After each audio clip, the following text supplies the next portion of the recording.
Hello সবাইকে, আমি অনির্বাণ আছি তোমাদের সাথে। তোমরা হিস্টোরিসিটির পর্দায় দেখছো একটা খুব গুরুত্বপূর্ণ ক্লাস।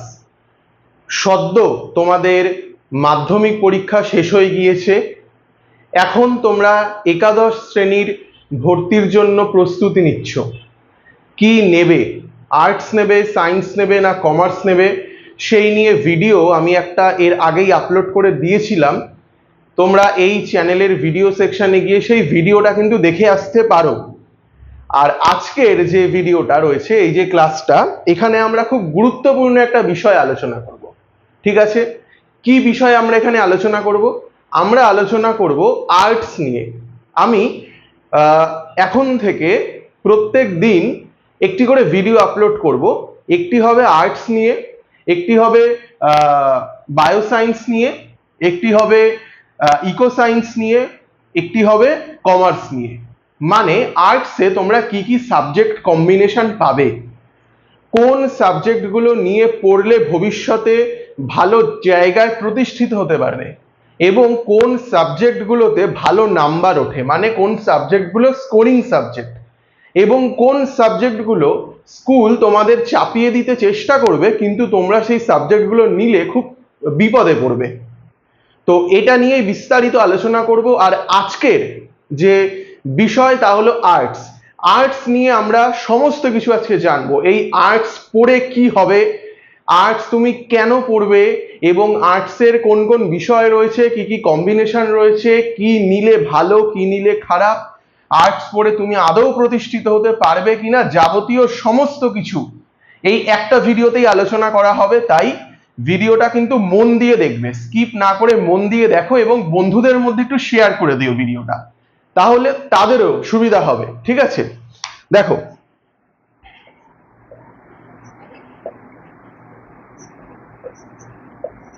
আজকে আমাদের আলোচনা হচ্ছে আর্টস নিয়ে। তোমরা যারা আর্টস নিয়ে পড়তে চাইছো তারা এই ভিডিওটা কিন্তু পুরোটা দেখবে।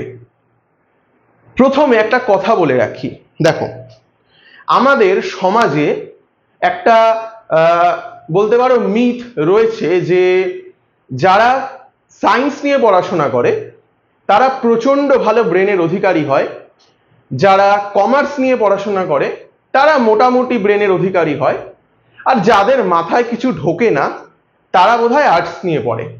যাদের মাধ্যমিকে নাম্বারটা কম এসছে, যারা ওই ভালো ছেলে ভালো মেয়েদের তালিকায় পড়ে না, তারা বুঝি আর্টস নিয়ে পড়ে। এই ধারণা থেকে কিন্তু বেরিয়ে আসতে হবে। এখন পরিস্থিতি অনেক বদলে গিয়েছে, এবং এই ভিডিওটা তোমরা যদি সম্পূর্ণটা দেখতে পারো তাহলে বুঝবে যে বর্তমানে এই ভারতবর্ষের, এই পশ্চিমবঙ্গের সর্বোচ্চ পদে যারা বসে রয়েছে সেই নীতি নির্ধারকরা, সেই আইন প্রণেতারা কিন্তু বেশিরভাগই আর্টস স্ট্রিম থেকে গিয়েছেন তাদের জায়গায়। আমি কোনো স্ট্রিমকে ছোট করছি না, আমি কোনো স্ট্রিমকে আবার বড় করেও দেখাচ্ছি না, আমি যেটা বাস্তব আমি সেই কথাটাই তোমাদের সাথে শেয়ার করছি। ঠিক আছে, তোমরা ভাবতে পারো যে কোনো কাকু বা কোনো জেঠু তোমাদের আগামী দিনে জিজ্ঞেস করবে যে আচ্ছা বাবা তোমরা কোন স্ট্রিম নিয়ে পড়ছো। তোমরা যদি বলো আঙ্কেল আমি সায়েন্স নিয়ে পড়ছি, তাহলে বুঝি তোমার সম্মান খুব বেড়ে যাবে। বা তুমি যদি বলো যে আঙ্কেল আমি আর্টস নিয়ে পড়ছি, তাহলে বুঝি সম্মান খুব তোমার কমে যাবে। তেমনটা কিন্তু একদমই নয়। সত্যি কথা বলতে বর্তমানের এই ব্যস্ত সমাজে কোন বাচ্চা বা কোন স্টুডেন্ট কি স্ট্রিম নিয়ে পড়ছে সেটা নিয়ে কিন্তু মাথা ঘামানোর সময় কারোর নেই। আর সে যদি মাথা ঘামিয়েও থাকে, সে যদি বলে আর্টস নিয়ে কিছু হবে না, টিচার প্রফেসরের বাইরে এখানে কোনো ভবিষ্যৎ নেই, তাহলে সে সম্পূর্ণ ভুল কথা বলছে। এই ভিডিওটা ভালো করে দেখো, যারা এরকম মত প্রকাশ করে তাদের মধ্যে ভিডিওটা শেয়ার করে দাও। পারলে বাবা মাকে নিয়ে বসে দেখো যে আর্টস পড়ে কি হয়, কেন আর্টস পড়বে। চলো আমরা প্রথমে দেখে নিই যে তোমাদের কটা সাবজেক্ট রাখতে হবে উচ্চ মাধ্যমিকের জন্য, মানে একাদশ শ্রেণীতে। দেখো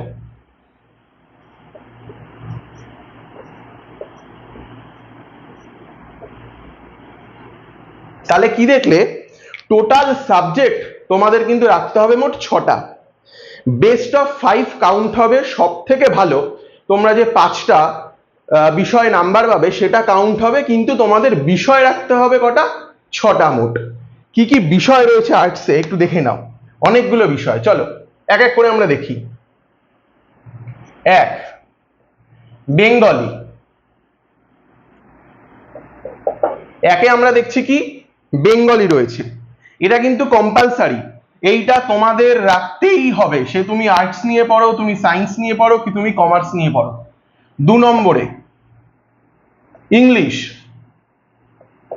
ইংলিশ কিন্তু তোমাদের রাখতেই হবে, ইংলিশ কম্পালসারি এবং বাংলা কম্পালসারি, আমি পাশে সি লিখে দিলাম। এই দুটো গেল, 6টা সাবজেক্টের মধ্যে দুটো তোমাদের রাখতেই হবে। আর কি কি সাবজেক্ট রয়েছে কম্বিনেশনে? চলো,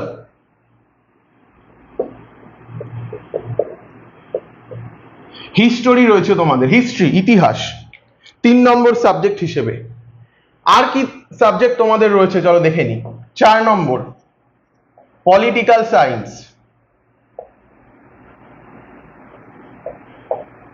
পলিটিক্যাল সায়েন্স তোমাদের রয়েছে। আর কি রয়েছে? 5 নম্বর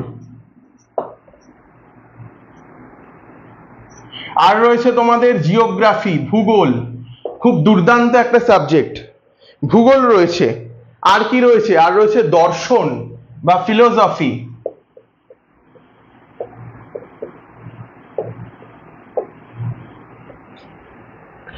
তোমাদের রয়েছে ফিলোসফি। তোমাদের এছাড়াও রয়েছে শিক্ষাশাস্ত্র বা এডুকেশন।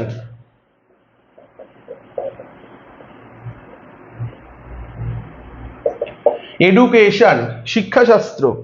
তোমাদের রয়েছে সংস্কৃত, সংস্কৃত,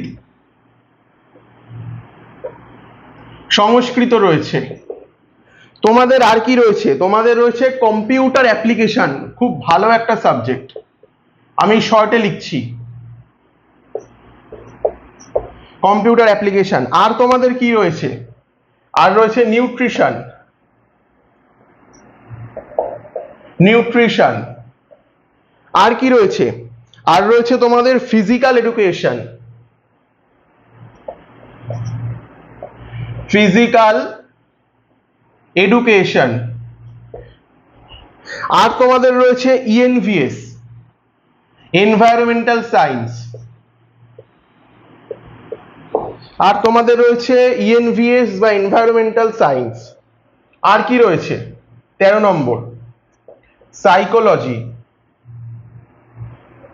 দাঁড়া,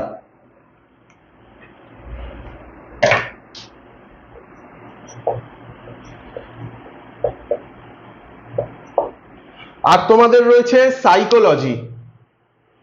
তাহলে দেখতে পেলে মোটামুটি প্রায় 13টা কিন্তু বিষয় তোমাদের রয়েছে একাদশ শ্রেণীতে। কি কি রয়েছে?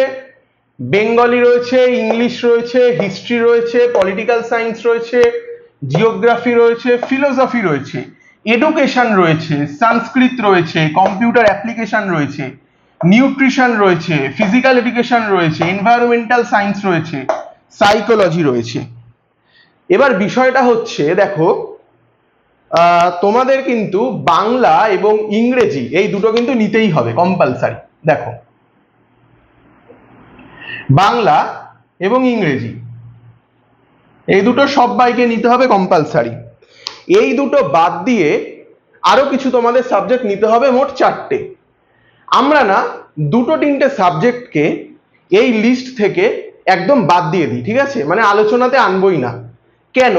কারণ সেই সাবজেক্টগুলোতে কিন্তু ভবিষ্যৎ খুব একটা বেশি নয়, মানে তুমি টিচার বা প্রফেসর বাদ দিয়ে সেরকম কিছু হতে পারবে না, এবং তোমার প্রত্যেক দিনের চলার পথেও কিন্তু সেই সাবজেক্টগুলো সেরকম কাজে লাগবে না।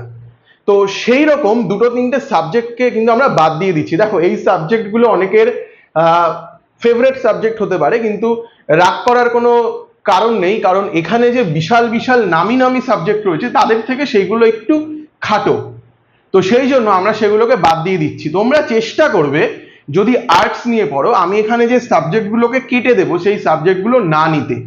অনেক সময় দেখবে অনেকেই বলবে যে এই সাবজেক্টগুলো বেশ স্কোরিং, ভালো স্কোর ওঠে, কিন্তু নিলে কিন্তু বিপদে পড়বে তোমরা। ঠিক আছে, চলো প্রথমে এই যে সংস্কৃত সাবজেক্টটা রয়েছে, ছোটবেলায় নিশ্চয়ই তোমরা সংস্কৃত পড়েছো, এই সাবজেক্টটাকে এড়িয়ে চলবে। কারণ তোমাদের কিন্তু স্কুল বলবে যে তোমরা সংস্কৃত নাও, কারণ এই সাবজেক্টটা খুব কম স্টুডেন্ট নেয়। স্কুল চায় যেন এটা বেশি আরো স্টুডেন্ট নিক, তাদের রুমগুলো ভরে, সেই জন্য সংস্কৃত তোমাকে নিতে বলবে। কিন্তু সেটা একটা সম্পূর্ণ অন্য ভাষা, তোমাকে অনেকটা সময় দিতে হবে সংস্কৃতর পেছনে, এবং সংস্কৃত নিয়ে তুমি টিচার মানে সংস্কৃতের টিচার এবং প্রফেসর বাদ দিয়ে সেরকম কোনো স্কোপ কিন্তু আর পাবে না। তো সুতরাং এরকম একটা কঠিন সাবজেক্ট যে অনেকটা সময় চায় তোমার থেকে, সেরকম সাবজেক্ট না রাখার চেষ্টা করবে। অনেকে বলবে যে সংস্কৃত কিন্তু স্কোরিং সাবজেক্ট, কিন্তু একটু এড়িয়ে চলবে। আর কোন সাবজেক্টটা এড়িয়ে চলবে? আর এড়িয়ে চলবে ফিলোসফি, দর্শন। দেখো ফিলোসফি সাবজেক্টটা কিন্তু অনেকের প্রিয় সাবজেক্ট, কিন্তু নিলে কিন্তু সেরকম কোনো ভবিষ্যৎ নেই ফিলোসফি সাবজেক্টে। মানে ফিলোসফি পড়ে সে আমাদের দেশে যে অনেকটা বড় কিছু হতে পেরেছে তার কোনো সেরকম নজির নেই, থাকলেও খুব কম। ভারতবর্ষের বাইরে যদি চলে যাও এই সাবজেক্টটার দাম থাকতে পারে, কিন্তু ভারতবর্ষের ভিতরে কিন্তু ফিলোসফির সেরকম কোনো দাম নেই। মানে তুমি শুধু স্কোরিং এর জন্যই নিতে পারো, যে ভালো নাম্বার ওঠে নিয়ে নিলাম। অনেকেই বলছে আর কোনো সাবজেক্ট স্কুলে নেই তাই ফিলোসফি নিয়ে নিলাম, কিন্তু দেখো এরকম ভাবে একটা সাবজেক্টকে নষ্ট করার কোনো মানে হয় না। তো ফিলোসফিটাও বাদ গেল, সংস্কৃত বাদ গেল। আর কি নেবে না? আর নেবে না হচ্ছে এডুকেশন, শিক্ষাশাস্ত্র। এটাকেও একটু এড়িয়ে চলবে, কারণ এর থেকেও অনেক ভালো ভালো সাবজেক্ট তোমাদের এখানে রয়েছে। এডুকেশন নেওয়ারও সেরকম কোনো প্রয়োজন নেই। দেখো তোমাদের এখন স্কুলে যদি সাবজেক্ট কম্বিনেশন না থাকে, বাধ্য হয়ে যদি এগুলো নিতে হয় এবং তুমি যদি সেই স্কুল ছেড়ে অন্য স্কুলে না যেতে চাও, তাহলে নিতেই পারো। কিন্তু আমি বলতে চাইছি যে এখানে আর যা যা সাবজেক্ট রয়েছে তার থেকে কিন্তু এগুলো একটু পিছিয়ে থাকবে। আর কোন সাবজেক্টটা তোমরা নেবে না? আর নেবে না হচ্ছে তোমরা সাইকোলজি। সাইকোলজি একটা দুর্দান্ত সাবজেক্ট, খুব ভালো সাবজেক্ট, কিন্তু সমস্যা হচ্ছে বায়োলজি এবং কেমিস্ট্রি যদি না নাও তাহলে কিন্তু সাইকোলজি নিয়ে খুব বেশি দূর এগোতে পারবে না। তুমি যদি সাইকিয়াট্রিস্ট হতে চাও, তুমি যদি সাইকোলজি নিয়ে জীবনে দাঁড়াতে চাও, তোমাকে কিন্তু বায়োলজি এবং কেমিস্ট্রি সাথে রাখতে হবে। আর সেই দুটো রাখলে তুমি কিন্তু আর্টস স্ট্রিমেই আর থাকবে না। সুতরাং এই সাবজেক্টটি খুব ভালো সাবজেক্ট সাইকোলজি, কিন্তু আর্টস নিয়ে যারা পড়ছো তাদের রাখার দরকার নেই। তাহলে এবার আসছি যে ইন্ডিয়া টিম যদি হয় আর্টস, মানে আর্টস যদি হয় ইন্ডিয়া টিম, তাহলে রোহিত শর্মা কে, বিরাট কোহলি কে, শিখর ধাওয়ান কে, এটাই আসছি। 3 নম্বরে আছে হিস্ট্রি। দেখো অনেকে আছে তার হিস্ট্রি প্রচন্ড প্রিয়, যে শুধু ইতিহাস পড়বো বলেই আমি আর্টস নেব, আমার আর অন্য কোনো সাবজেক্ট নিয়ে মাথা ব্যথা নেই, আমি ইতিহাস নিয়ে পড়তে চাই তাই আমি আর্টস নেব। এরকম যেমন স্টুডেন্ট রয়েছে, আবার এরকমও স্টুডেন্ট রয়েছে যে আমি ইতিহাস থেকে পালাবো বলেই আমি সায়েন্স নেব বা কমার্স নেব। এই সাবজেক্টটার যেমন সাপোর্টার রয়েছে সেরকম কিন্তু প্রচুর হেটারও রয়েছে। কিন্তু আমরা যখন আর্টস নিয়ে আলোচনা করি তখন ইতিহাসের গুরুত্ব কিন্তু সর্বোচ্চ। ভূগোল এবং পলিটিক্যাল সায়েন্স তো রয়েছেই, কিন্তু ইতিহাসের গুরুত্বকে কিন্তু অস্বীকার করা যাবে না। যদি আর্টস যদি আর্জেন্টিনা হয় তাহলে হিস্ট্রি কিন্তু মেসি, বোঝা গেল? যদি ইন্ডিয়া টিম হয় আর্টস তাহলে হিস্ট্রি কিন্তু বিরাট কোহলি। তোমাকে রাখতেই হবে, তুমি চেষ্টা করো রাখার। জানি ইতিহাসের নোটস অনেক পড়তে হয়, ইতিহাস মাথায় রাখতে হয়, কিন্তু আর্টস যখন নিয়েছো না তখন কিন্তু ইতিহাস তোমাকে রাখতেই হবে। পরবর্তীকালে তুমি যখন বড় হবে, কেউ যদি জিজ্ঞেস করে যে তুমি কি নিয়ে পড়েছো, তুমি যদি বলো আমি আর্টস নিয়ে পড়েছি, তোমাকে সে যদি বলে যে ঠিক আছে আমি 10টা প্রশ্ন জিজ্ঞেস করছি উত্তর দাও, তো সেই 10টা প্রশ্নের মধ্যে কিন্তু 7টা প্রশ্ন ইতিহাস থেকে করবে। সুতরাং তুমি আর্টস নিয়ে পড়েছো এবং ইতিহাস নাওনি, জিনিসটা কিন্তু খুব খারাপ দেখাবে। তাই ইতিহাস কিন্তু আমাদের কম্বিনেশনের মধ্যে রাখতেই হবে। আর কি রাখতে হবে? আর রাখতে হবে পলিটিক্যাল সায়েন্স, প্রচন্ড গুরুত্বপূর্ণ একটা সাবজেক্ট আর্টসের। এবং বর্তমান যত দিন এগোবে এবং যত দিন এগোচ্ছে এই সাবজেক্টের কিন্তু আরো দাম বাড়বে। রাজ্য রাজনীতি, দেশীয় রাজনীতি এবং ভূ রাজনৈতিক যে জিনিসগুলো জিও পলিটিক্যাল এসপেক্টে কিন্তু পলিটিক্যাল সায়েন্সের প্রচুর দাম। তো যদি হিস্ট্রিকে তুমি যদি মেসি ভাবো তাহলে পলিটিক্যাল সায়েন্স কিন্তু দ্বিমারিয়া, ঠিক আছে। হিস্ট্রি যদি বিরাট কোহলি হয় তাহলে পলিটিক্যাল সায়েন্স কিন্তু রোহিত শর্মা, ঠিক আছে। চেষ্টা করবে বাংলা ইংলিশ কম্পালসারির সাথে হিস্ট্রি এবং পলিটিক্যাল সায়েন্স রাখার। আর কি রাখবে? তোমাদের তো 4টে সাবজেক্ট হলো, আর রাখবে হচ্ছে জিওগ্রাফি, অত্যন্ত ভালো একটি সাবজেক্ট। ভূগোল, ভূগোল রাখবে, বেশ স্কোরিং একটা সাবজেক্ট, প্রচুর নাম্বার ওঠে এবং খুব ভালো একটা সাবজেক্ট। ভূগোল রাখবে। ইতিহাস, পলিটিক্যাল সায়েন্স, ভূগোল এইগুলোই কিন্তু আর্টস স্ট্রিমের এক একটা বড় বড় বেস, ঠিক আছে। আর কি রাখবে? কম্পিউটার অ্যাপ্লিকেশন, এই সাবজেক্টটা কিন্তু দুর্দান্ত। দেখো, তোমরা যে সবাই সরকারি চাকরি করবে তার কোনো মানে নেই, অনেকে কিন্তু প্রাইভেট ফার্মেও কাজ করবে। এই প্রাইভেট ফার্মে কাজ করার জন্য কিন্তু ইংলিশ এবং কম্পিউটারে কিন্তু একটা ভালো ধারণা থাকা প্রচন্ড প্রয়োজন। ইংলিশ তো তোমাদের সবারই থাকবে, তুমি কোন স্ট্রিম নিয়ে পড়ো দেখার দরকার নেই, কিন্তু কম্পিউটার সম্পর্কে কিন্তু জানাটা প্রচন্ড জরুরি। তো সুতরাং কম্পিউটার নিয়ে যদি একটা ধারণা তোমার স্কুল লাইফ থেকে তৈরি হয়ে যায়, পরবর্তীকালে তুমি যদি আলাদাভাবে একটু কম্পিউটার শিখতে চাও তুমি কিন্তু খুব তাড়াতাড়ি গ্র্যাব করতে পারবে জিনিসটাকে। তো কম্পিউটার অ্যাপ্লিকেশন কিন্তু দুর্দান্ত একটা সাবজেক্ট, নিতে পারো। এবার আমি তো বললাম প্রাইভেট জবের কথা, কিন্তু গভর্নমেন্ট জবেও কিন্তু এই কম্পিউটার অ্যাপ্লিকেশনের গুরুত্ব মারাত্মক। তুমি যে জবই করতে চাও না কেন তোমার কিন্তু একটা ফেজে এসে টাইপিং টেস্ট করতেই হয়। বেশিরভাগ জবের ক্ষেত্রে টাইপিং টেস্ট করতে হয়। পড়াশোনার জ্ঞান বাদ দিয়েও কম্পিউটারের জ্ঞান কিন্তু রাখতে হয়। এসএসসি সিজিএল এর ক্ষেত্রে, সিএইচএসএল এর ক্ষেত্রে এই কম্পিউটারের কিন্তু একটা বিশাল গুরুত্ব রয়েছে। তোমাকে টাইপিং টেস্ট করতে দেবে, তোমাকে কম্পিউটার সম্পর্কে প্রশ্ন জিজ্ঞেস করবে। তো this is a very important subject আর্টসের। এরপর কোন সাবজেক্টটা রয়েছে খুব ভালো? নিউট্রিশন, খুব ভালো একটা সাবজেক্ট, খুব নাম্বার ওঠে, প্রচুর মানুষ নেয়। এই নিউট্রিশন সাবজেক্টটা কিন্তু খুব ভালো একটা সাবজেক্ট, তোমরা নিতে পারো। আর কি আর আছে? ENVS, environmental studies. এই ইএনভিএস সাবজেক্টটাও কিন্তু খুব স্কোরিং সাবজেক্ট, তোমরা নিতে পারো। এছাড়াও রয়েছে ফিজিক্যাল এডুকেশন। ফিজিক্যাল এডুকেশনে কিন্তু অনেক নম্বরের প্র্যাকটিক্যাল পাওয়া যায়, এবং আমি বলবো যে যারা শুধুমাত্র পড়াশোনা নিয়েই থাকবে স্কুল জীবনটা, তাদের ফিজিক্যাল এডুকেশন নিয়ে কোনো লাভ নেই। নিলে ভালো, না নিলেও চলে। ফিজিক্যাল এডুকেশনটা কাদের জন্য? যারা ধরো জিমন্যাস্টিক নিয়ে এগোচ্ছ বা খেলাধুলার সাথে যুক্ত, ধরো ফুটবল খেলতে যাও, ক্রিকেট খেলতে যাও, তুমি পড়াশোনার সাথে সাথে খেলাটাকেও চালিয়ে নিয়ে যেতে চাও, শরীর চর্চা করতে চাও, সেক্ষেত্রে কিন্তু এই ফিজিক্যাল এডুকেশন যে সাবজেক্টটা কিন্তু তোমাকে অনেক সাহায্য করবে। তো যারা খেলাধুলার সাথে যুক্ত তারা কিন্তু ফিজিক্যাল এডুকেশনটা নাও, নচেত নেওয়ার কোনো প্রয়োজন নেই। তাহলে দেখো, আমি এখান থেকে এই সাবজেক্টগুলোকে মুছে মেন যে সাবজেক্টগুলো 6টাকে আমরা বাছলাম, সেই 6টাকে এবার আমি এখন লিখবো, এবং এখানে কেরিয়ার অপশন কি আছে সেটা কিন্তু আমি এক এক করে দেবো। কারণ দেখো, পড়লেই তো হবে না, পড়ে তো সেটার থেকে কিছু একটা করতে হবে, না যদি করো তাহলে পড়ে তো কোনো লাভ নেই। তো সুতরাং সাবজেক্টগুলো পড়ে কি করবে সেটা এবার দেখো। চলো, 1 নম্বর বেঙ্গলি কম্পালসারি, লিখলাম বেঙ্গলি। এই বেঙ্গলিতে তুমি কি কি করতে পারো? আচ্ছা, বেঙ্গলি এবং ইংলিশটা না আমি একসাথে লিখি,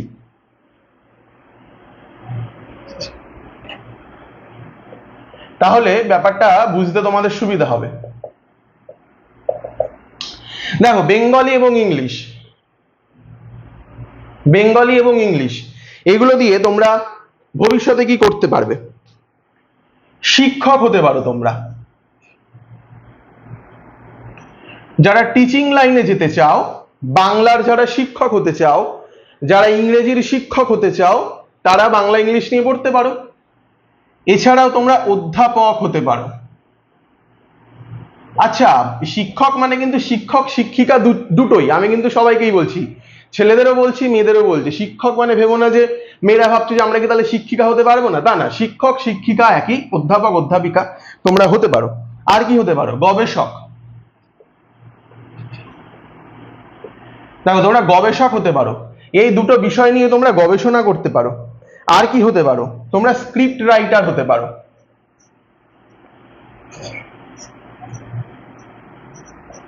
স্ক্রিপ্ট রাইটার, দেখো এই স্ক্রিপ্ট রাইটারদের কিন্তু বর্তমানে খুব দাম। তোমরা বিভিন্ন চ্যানেলের হয়ে গল্প লিখতে পারো, তোমরা খবরের চ্যানেলগুলোতে, নিউজ মিডিয়াগুলোতে তোমরা লেখালেখি করতে পারো। এই স্ক্রিপ্ট রাইটারদের কিন্তু এখন অনেক দাম। আর কি হতে পারো, তোমরা আরজে হতে পারো, রেডিও জকি, মানে রেডিওতে অনেকে কথা বলে না, তো রেডিওতে কথা বলার জন্য বা টিভিতে কথা বলার জন্য না বাংলায় খুব ফ্লুয়েন্ট হতে হয় অথবা ইংলিশে খুব ফ্লুয়েন্ট হতে হয়। তো তুমি বাংলা এবং ইংরেজিতেই যদি শুধু জোর দিয়ে পড়ো তাহলে তুমি আরজেও হতে পারবে। আর কি হতে পারো, আর তুমি সম্পাদক হতে পারো। ইংলিশ গল্পের বই বা কোনো নন ফিকশন বই, বাংলা কোনো গল্পের বই বা নন ফিকশন বই তুমি কিন্তু সম্পাদনা করতে পারো। আর কি হতে পারো, প্রকাশকও হতে পারো। ধরো কেউ ভাবলে যে আমি বড় হয়ে চাকরি করব না, আমি ব্যবসা করব, আমি একটা প্রকাশনা সংস্থা খুলবো, তো সেক্ষেত্রে কিন্তু তোমাদের বাংলা এবং ইংলিশ অনেক সাহায্য করবে। কারণ গল্প, কবিতা, উপন্যাস এগুলো না পড়লে তুমি প্রকাশনী সংস্থার সাথে যুক্ত হতে কিন্তু অনেক তোমার প্রবলেম হবে। তো এগুলো তোমরা করতে পারো। এবার চল, এখানে তো 1 আর 2 হয়ে গেল, 2 লিখে দিই ছোট্ট করে, এখানে 1 আর 2 হয়ে গেল, দুটো কম্পালসারি সাবজেক্ট। 3 নম্বর হিসেবে আমি ধরো ধরছি হিস্ট্রি, ঠিক আছে? হিস্ট্রি ধরো তোমরা পড়লে, হিস্ট্রিতে তুমি কি কি হতে পারো? দেখো তিনটে জিনিস তো সমান, তুমি ইতিহাস পড়ে তুমি স্কুল শিক্ষক হতে পারো, তুমি কলেজ বা বিশ্ববিদ্যালয়ের অধ্যাপক হতে পারো, তুমি গবেষণা করতে পারো, গবেষক রিসার্চার হতে পারো। দেখো ইতিহাস পড়ে তুমি শিক্ষক হতে পারো, অধ্যাপক হতে পারো, গবেষক হতে পারো। আর কি হতে পারো, তুমি প্রত্নতত্ত্ববিদ হতে পারো, আর্কিওলজিস্ট, নাম শুনেছো নিশ্চয়ই, প্রত্নতত্ত্ববিদ, এটা কিন্তু তুমি হতে পারো। মানে খনন কার্য করে ইতিহাসকে পুনরুদ্ধার করার যে বিষয়টা সেটাকেই বলে আর্কিওলজি। তো তোমরা আর্কিওলজিস্ট হতে পারো, প্রত্নতত্ত্ববিদ হতে পারো। তোমরা খনন কার্য করে এই শহরের বা এই রাজ্যের বা এই দেশের নিচে চাপা পড়ে যাওয়া ইতিহাসকে তোমরা খনন করে দেখতে পারো। চলো আর কি হতে পারো, আর হতে পারো মিউজিয়াম কিউরেটর। মিউজিয়াম কিউরেটর, দেখো কত কিছু হওয়া যায়। আর কি হতে পারো, তোমরা হতে পারো টুরিস্ট গাইড। এটা একটা ইউনিক জিনিস। ধরো তুমি ভাবলে যে আমি গতে বাঁধা কোনো চাকরি করব না বড় হয়ে, আমি গতে বাঁধা কোনো ব্যবসা করব না, আমি একটা টুরিস্ট গাইড হব, একজন টুরিস্ট গাইড হব। যেমন দেখবে তাজমহলে যদি ঘুরতে যাও, যদি দিল্লির ওদিকে ঘুরতে যাও, বা অত দূরে যাওয়ার দরকার নেই, তুমি যদি মুর্শিদাবাদে ঘুরতে যাও, দেখবে প্রচুর গাইড রয়েছে যারা সেই জায়গাটার ইতিহাস সম্পর্কে আমাদের বলে। তারা কিন্তু প্রচুর ভুল কথা বলে, কারণ তারা সেরকম ভাবে ইতিহাসটাকে পড়েইনি। কিন্তু তুমি যদি খুব ভালোভাবে ইতিহাস পড়ে একজন টুরিস্ট গাইড হতে পারো, তোমার কিন্তু প্রচুর দাম হবে। তো এগুলো তুমি কিন্তু হতে পারো ইতিহাস পড়ে। এরপর কি আসছে, এরপর আসছে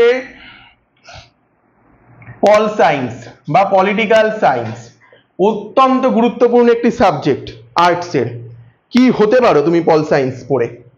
দেখো শিক্ষক হতে পারো, মানে তুমি তো পল সায়েন্স পড়ছো, পরবর্তী প্রজন্মকে কে পড়াবে? তুমি পড়াবে, শিক্ষক হতে পারো। অধ্যাপক হতে পারো, মানে কলেজে বা বিশ্ববিদ্যালয়ে তুমি পল সায়েন্স পড়াতে পারো। আর কি পড়াতে পারো, এই আর কি হতে পারো, আর তুমি আইনজীবী হতে পারো। আইন লিখলাম, তুমি আইনজীবী হতে পারো, এলএলবি করে ভবিষ্যতে পলিটিক্যাল সায়েন্স থেকে তুমি একজন অ্যাডভোকেট হতে পারো, তুমি আদালতে কাজ করবে, মানুষের হয়ে তুমি লড়াই করবে। এছাড়া কি হতে পারো, ভোট কৌশলী,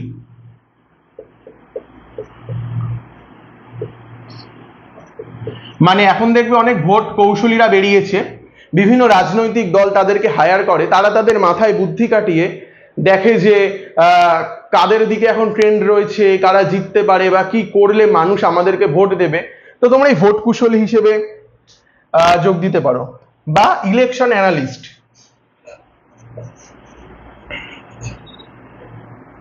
ইলেকশন অ্যানালিস্ট, দেখো এগুলো কিন্তু সব খুব ইউনিক ইউনিক জব। দেখবে বিভিন্ন খবরের চ্যানেলে ভোটের সময় বা যে কোনো সময় দেখবে সেই এক্সিট পোল, ওপেন পোল আসে না, যে এতজন মানুষ এনাকে বলছে ভোট দেবো, অতজন মানুষ ওনাকে বলছে ভোট দেবো, এরকম একটা রেশিও বেরোচ্ছে। তো যিনি সঞ্চালক তিনি তো পড়ে পড়ে জিনিসটা বলছে, কিন্তু এইগুলো সমীক্ষা তো করেছে অন্য একজন, বা এগুলো রেডি করে রেখেছে তো অন্য একজন। তো তারা রেডি করে দিয়েছে, এখন নিউজ অ্যাঙ্কার সেগুলো তোমাদের পড়ে বলছে নিউজ চ্যানেলে। তো সেই যে ইলেকশন অ্যানালিস্ট, এটা তোমরা হতে পারো কিন্তু পলিটিক্যাল সায়েন্স পড়ে। এছাড়াও সাংবাদিকতা একটা বড় জায়গা, খুব গ্ল্যামারাস একটা ওয়ার্ল্ড, সাংবাদিকতা এবং গণমাধ্যম, মানে খবরের যে চ্যানেলগুলোতে তোমরা যেতে পারো। দেখো একটা জিনিস খুব পরিষ্কার, আমাদের বিভিন্ন জিনিস আছে, সিনেমা আছে, সাহিত্য আছে, খেলা আছে, রাজনীতি আছে, অনেক কিছু আছে কিন্তু খবরের চ্যানেলে দেখানোর জন্য। কিন্তু একটু লক্ষ্য করে দেখবে যে খবরের চ্যানেলগুলো কিন্তু সারাদিন বেশিরভাগ সময় রাজনৈতিক জিনিস নিয়ে কিন্তু আলোচনা করে, এবং সব থেকে প্রাইম টাইম যে সময়গুলো, মানে যে সময় বেশি মানুষ টিভি দেখছে, সেই সময়তেই কিন্তু যে শোগুলো হয় সেই শোগুলো কিন্তু পলিটিক্যাল ডিবেট বা পলিটিক্যাল শো। তো সুতরাং এই খবরের চ্যানেলগুলো সেই সমস্ত মানুষদেরই তাদের চ্যানেলে কাজ দেবে যাদের সাংবাদিকতা বা গণমাধ্যম সম্পর্কে পড়াশোনা রয়েছে। তো যে পলিটিক্যাল সায়েন্স নিয়ে পড়েছে এবং পড়ার পাশে ভূ রাজনীতি বা দেশীয় রাজনীতি বা রাজ্য রাজনীতি নিয়ে যে চর্চা করেছে, তার থেকে আর এগুলো ভালো কে জানবে। তো এই গেল পলিটিক্যাল সায়েন্স। আচ্ছা, জায়গাটা ভরে গেল, তো আমি একটু মুছে দিই। এবার আমরা জিওগ্রাফি এবং কম্পিউটার অ্যাপ্লিকেশন নিয়ে আলোচনা করব, ঠিক আছে?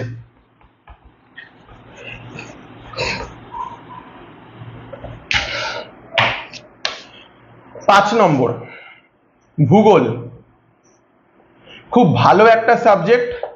ভূগোল কিন্তু আদৌ আর্টসের কোনো সাবজেক্ট সেরকম ভাবে নয়, এটা বড় হলে কিন্তু অ্যাকচুয়ালি এটা একটা সায়েন্সের সাবজেক্ট হয়ে যায়। ভূগোলটা খুব ভালো একটা সাবজেক্ট এবং স্কোরিং একটা সাবজেক্ট। ভূগোল নিয়ে তোমরা কি করতে পারো বড় হয়ে?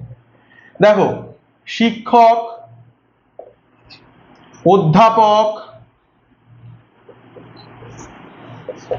গবেষক, এগুলো তো হবেই। আর কি হবে? আবহাওয়াবিদ। আচ্ছা, সকালবেলা টিভি খুলে আবহাওয়া চেক করো না, যে আজকের দিনটা কেমন যাবে, বৃষ্টি হবে কিনা, রোদ কতটা উঠবে, বা সুনামি কতদিন পরে হবে, ঝড়টা এখন কোথায় রয়েছে, আবহাওয়াবিদদের থেকে তো আমরা শুনি। তো সেই আবহাওয়াবিদ তুমিও হতে পারো, তুমি যদি ভূগোল নিয়ে একটু ভালোভাবে পড়ো। ইসরোতে অনেক কাজ পাওয়া যায় ভূগোল নিয়ে ভালো করে পড়ে পরীক্ষা দেওয়ার পর। ইসরো মানে কিন্তু রকেট সায়েন্স নয়, তাদের অন্যান্য অনেক কাজ আছে যেগুলো ভূগোল নিয়ে পড়েও কিন্তু যাওয়া যায়। এছাড়াও জিওগ্রাফিক্যাল সার্ভে অফ ইন্ডিয়া বা জিওলজিক্যাল সার্ভে অফ ইন্ডিয়াতে তোমরা যেতে পারো, জিএসআই, এবং ভূতত্ত্ববিদ হিসেবে কাজ করতে পারো। তো এই গেল ভূগোলের ব্যাপার। 5টা। আমাদের আর একটা সাবজেক্ট লাগবে। কি সাবজেক্ট? 6 নম্বর, কম্পিউটার অ্যাপ্লিকেশন। কম্পিউটার শর্টকাটে লিখি অ্যাপ্লিকেশন। এই সাবজেক্ট নিয়ে তুমি কি করতে পারো? দেখো, কম্পিউটার নিয়ে সমস্ত কিছু হয়, সমস্ত কিছু। এমন কোনো কাজ নেই যেটা কম্পিউটার অ্যাপ্লিকেশন দিয়ে তুমি পাবে না, ঠিক আছে? প্রথমেই আসি, তুমি প্রাইভেট লিমিটেড গুলোতে কাজ করতে পারবে, অনেক প্রাইভেট যে চাকরিগুলো রয়েছে সেইখানে তুমি কাজ করতে পারো। এরকম প্রচুর জায়গা রয়েছে যেখানে কম্পিউটার দেখে। এছাড়া তুমি টাইপ টেস্ট করতে পারবে, মানে সরকারি চাকরিগুলোর ক্ষেত্রে তো কম্পিউটারটা একটা খুব গুরুত্বপূর্ণ একটা বিষয়। তো প্রচুর ফিল্ড রয়েছে কিন্তু কম্পিউটার থেকে। তো আমি এগুলো আর আলাদাভাবে লিখলাম না। তো এই হচ্ছে ব্যাপার। দেখো, আমাদের কিন্তু 6টা হয়ে গেল। এছাড়াও তোমরা যেগুলো নিতে পারো, নিউট্রিশন নিতে পারো, ভালো সাবজেক্ট। নিউট্রিশন নিতে পারো, আর ইএনভিএস নিতে পারো। এই দুটো সাবজেক্ট কিন্তু খুব ভালো সাবজেক্ট, নিতে পারো। আর যারা খেলাধুলার সাথে যুক্ত সেই সমস্ত ছেলেরা মেয়েরা কিন্তু ফিজিক্যাল এডুকেশন এই সাবজেক্টটা নিতে পারো। চলো, এবার এগুলো তো গেল যে এই সাবজেক্টগুলো তোমরা পড়ে ইউনিক কে কি হবে, মানে ইতিহাস পড়লে প্রত্নতাত্ত্বিক হওয়া যায়, মিউজিওলজিস্ট হওয়া যায়, ভূগোল পড়লে আবহাওয়াবিদ হওয়া যায়। এগুলো বাদ দিয়ে তোমরা সরকারি কি কি চাকরি পেতে পারো? দেখো, আমাদের যে সরকারি চাকরিগুলো রয়েছে, বিভিন্ন দেশীয় বা রাজ্য সরকারি যে চাকরিগুলো, সেখানে সায়েন্সের ছেলেরাও পরীক্ষায় বসতে পারে, আর্টসের ছেলেরাও বসতে পারে, কমার্সের ছেলেমেয়েরাও কিন্তু বসতে পারে। কিন্তু কোনো না কোনো ভাবে কিন্তু এই রাজ্যের বিভিন্ন চাকরিগুলো বা দেশের যে বড় বড় যে পদগুলো সেগুলোতে কিন্তু আর্টসের একটা প্রাধান্য থাকে। ঠিক আছে, চলো এছাড়া আমরা দেখে নিই যে ইউপিএসসি, দুটো পদের নাম লিখে দিই, আইএএস, আইপিএস। তোমরা ইউপিএসসি পরীক্ষায় বসতে পারো। দেশের সর্বোচ্চ পদগুলোতে তোমরা যদি বসতে চাও তাহলে কিন্তু তোমরা ইউপিএসসি পরীক্ষা ক্র্যাক করতে পারো। সেক্ষেত্রে তোমরা কি পাবে? সেক্ষেত্রে তোমরা আইএএস হতে পারো, ইন্ডিয়ান অ্যাডমিনিস্ট্রেটিভ সার্ভিস, তোমরা আইপিএস হতে পারো, ইন্ডিয়ান পুলিশ সার্ভিস। এছাড়া প্রচুর পদ আছে যেগুলোতে তোমরা যেতে পারো আর্টস পড়ে। হলো, এবার আমরা রাজ্যের ক্ষেত্রে একটু চলে আসি। রাজ্যের তোমরা ডাব্লিউবিসিএস পরীক্ষা দিতে পারো। ইতিহাসের তো এখানে মারাত্মক রাজত্ব, মানে তুমি যদি ডাব্লিউবিসিএস পরীক্ষা দাও আর্টস পড়ে এবং ইতিহাস নিয়ে, তাহলে মানে খুবই তুমি ভালো একটা রেজাল্ট করতে পারবে। ডাব্লিউবিসিএস পড়ে, এই ডাব্লিউবিসিএস পরীক্ষা দিয়ে কি হবে? তুমি বিডিও হতে পারো, ব্লক ডেভেলপমেন্ট অফিসার, তুমি এসডিও হতে পারো, তুমি ডিএসপি হতে পারো, প্রচুর প্রচুর প্রশাসনিক পদ। এছাড়া দেখো তোমরা এসএসসি, আমি কিন্তু রাজ্যের এসএসসির কথা বলছি না, আমি কেন্দ্রের এসএসসির কথা বলছি, এসএসসি সিজিএল তোমরা পরীক্ষাটা দিতে পারো, ইনকাম ট্যাক্স অফিসার বা এরকম ধরনের প্রচুর পদ রয়েছে। এসএসসি সিএইচএসএল দিতে পারো, এসএসসি এমটিএস দিতে পারো, রেলের পরীক্ষা দিতে পারো, ব্যাংকের পরীক্ষা দিতে পারো, আর কত বলবো, দেখো আরো আছে। পুলিশ হতে পারো, আর্মি হতে পারো, কত পদ দেখো। তাহলে একবার ভাবো, যারা বলে যে আর্টস নিয়েছো তাহলে তো ভবিষ্যৎ অন্ধকার, তুমি ওই শিক্ষক আর প্রফেসর বাদ দিয়ে আর কি হবে, তাদের একটু এগুলো দেখিয়ে দিও। হ্যাঁ, এগুলো তুমি সায়েন্স নিয়ে হতে পারবে, তুমি এগুলো কমার্স নিয়ে হতে পারবে, আর্টস নিয়ে হতে পারবে, কিন্তু আর্টস পড়লে ডাব্লিউবিসিএস ইউপিএসসির ক্ষেত্রে অনেক সুবিধা হয়, এই আর কি। তো দেখো আর্টস নিয়ে তুমি কত কিছু হতে পারো। তো এই গেল ব্যাপার। তো মুচ্ছি, তোমরা যারা আর্টসকে এতদিন খাটো করে দেখতে, ভাবতে বোধহয় আর্টসে কোনো ভবিষ্যৎ নেই, তারা এই ভিডিওটা দেখে আশা করি বুঝতে পেরেছো অনেক কিছু আর্টসে করা যায় যদি ভালো করে পড়াশোনা করে নাম্বারটা তুলতে পারো। তো এই ছিল আজকের ভিডিও। আর এই ভিডিওটা লাইক করো এবং কমেন্ট করো। কমেন্টে কিন্তু যা তা লেখার দরকার নেই, ধরো একটা লাল লাভ দিয়ে হার্ট দিয়ে চলে গেলে এরকম দরকার নেই। মানে আমার থেকে তোমরা ভবিষ্যতে আর কি কি ভিডিও চাও, কোন কোন টপিকের ভিডিও চাও, সেই টপিকগুলো তোমরা কিন্তু কমেন্ট করতে পারো, আমি সেই টপিকেরই ভিডিও বানাবো। আর বন্ধুদের মধ্যে এই ভিডিওটা একটু শেয়ার করে দাও, তাহলে তাদেরও সুবিধা হয়। আর যারা বলে যে আর্টস নিয়ে সেরকম তো চাকরি নেই, তাদের কাছে শেয়ার করে দাও ভিডিওটা, খুব ভালো হবে। আর যেটা করবে সেটা হচ্ছে, যারা চ্যানেলটায় নতুন তারা চ্যানেলটা কিন্তু সাবস্ক্রাইব করে দিতে পারো, তোমাদেরই সুবিধা হবে এটা। আর যারা চাও আমার কাছে সোদপুরে এসে অফলাইনে ইতিহাস পড়বে ক্লাস 9 থেকে 12 পর্যন্ত, আর ক্লাস 5 থেকে 8 পর্যন্ত আর্টস পড়বে, তারা কিন্তু আমাকে 7044852934 এই নাম্বারটায় ফোন করে আমার থেকে সমস্ত কিছু জেনে অ্যাডমিশন নিতে পারো। ঠিক আছে? আর কেউ যদি ভাবো যে না সোদপুরে আসা তোমাদের পক্ষে পসিবল নয়, তোমরা অনলাইন ফেসিলিটিও কিন্তু পাবে, মানে সম্পূর্ণ ব্যাচ তোমরা অনলাইনে পড়তে পারবে। নোটস, সমস্ত কিছু নোটস হোয়াটসঅ্যাপে দিয়ে দেওয়া হবে, সমস্ত পড়ানো গুগল মিটে হবে, এবং এছাড়াও গুগল মিট বাদেও ইউটিউবে প্রচুর ক্লাস থাকবে, যে ক্লাসগুলো তোমরা কিন্তু দেখতে পারবে এবং রিভিশন নিতে পারবে। তাহলে যেটা বললাম, যদি আমার কাছে মনে হয় অফলাইনে পড়বে সোদপুরে এসে, তাহলে 7044852934 এই নাম্বারে ফোন করো। আর যদি মনে হয় না অফলাইনে আসতে পারবে না, তাহলে অনলাইনে ভর্তি হয়ে যেতে পারো এই নাম্বারে ফোন করে। চলো আজকে এইটুকুই। আমি কিন্তু এরপর বায়োসায়েন্স নিয়ে আসবো, বায়োসায়েন্স নিয়ে কি হয়, ইকো সায়েন্স নিয়ে কি হয়, কমার্স নিয়ে কি হয়, এবং তোমরা আমার থেকে কি কি আরো জানতে চাও সেটা কিন্তু কমেন্টে লিখে দাও। চলো আজকে এইটুকুই।